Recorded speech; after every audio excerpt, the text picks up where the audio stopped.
சின்ன வயசுல நம்ம செஞ்ச சேட்டைகள், அதுக்கப்புறமும் நம்ம பண்ணணும்னு நெனச்ச விஷயங்கள், அது எல்லாத்தையும் இப்ப தனியா உட்காந்து யோசிச்சு பார்க்கும்போதோ, இல்ல ஃப்ரெண்ட்ஸ் யாராவது சொல்லி கிண்டல் அடிக்கும்போதோ, நமக்கே ரொம்ப சிரிப்பு சிரிப்பா வரும். அட! ஒரு காலகட்டத்தில நம்ம இப்படியெல்லாமா வந்து இருந்திருக்கோம். இவ்வளவு கண்றாவியலாமாடா நடந்திருக்கு, அப்படின்லாம் நெனைக்க தோணும். இப்ப உதாரணத்துக்குன்னா, அந்த டயத்துல அந்த லவ் பண்றது, லவ் ஃபெயிலியர் ஆனோனே இந்த கத்தி எடுத்து கிழிச்சுக்கிறது, வச்சுக்கிறது, இந்த மாரி விஷயங்கள்லாம் இப்ப நெனச்சு பார்க்கும்போது, ச்சே! ஒர்த்தே இல்லாத ஒரு ஆளுக்கு நம்ம அவ்வளோ தூரம் வந்து பண்ணிட்டோமே!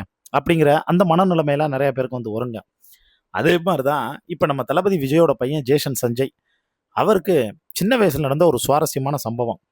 அதாவது தளபதியினுடைய மிகப்பெரிய தீவிரமான ஃபேன் ஒரு ஆள். அவர் பேரு ஜெமினி மணியன்ங்க.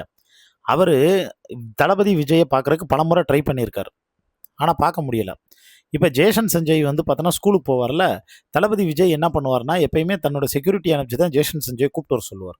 ஆனா, அன்னைக்குன்னு பார்த்து செக்யூரிட்டி போலங்க. செக்யூரிட்டிக்கு பதிலா இவரு முன்னாடியே வந்து போயி, இந்த ஜெமினி மணியன் வந்து பார்த்தோன்னா, ஒரு பையன வந்து தூக்கிட்டு வர, பையன் வந்து பார்த்தோன்னா, ஐயோ! என்ன கடத்துறாங்கன்னு சொல்லி வந்து பார்த்தோன்னா, சாக்ஸு எல்லாத்தையும் கீழ போட்டு வந்து தள்ளி பேக் கீகெல்லாம் இது பண்ணிட்டு, அவரு பதட்டப்பட்டு பதறி அடிச்ச சம்பவத்த, இப்ப ஜெமினி மணியன் பையன்கிட்ட வந்து பார்த்தோன்னா, சொல்லக்கூடிய ஒரு வீடியோ சோசியல் மீடியாவுல பயங்கரமா வந்து வைரல் ஆயிட்டு இருக்கு. அதோட மட்டும் இல்லாம, ஜேஷன் சஞ்சயும், அதே மாரி தளபதி விஜய் பத்தியும், அம்மா அதாவது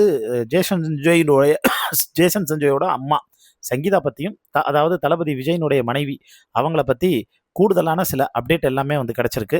அதோட விவரம் எல்லாத்தையும் நீங்க முழுசா டீட்டெயிலா தெரிஞ்சுக்கணும் அப்டின்னா, நம்ம சேனல் லோகோவுக்கு கீழ ஒரு சேனல் லோகோ கீழ ப்ளே பட்டன் இருக்கும் பாருங்க. Title play button. அத கிளிக் பண்ணீங்கன்னா, மெயின் வீடியோக்கு போவீங்க. அங்க ஃபுல் டீட்டெயில்ஸ் இருக்கும். எல்லாத்தையும் பார்த்து கேட்டு தெரிஞ்சுக்கங்க.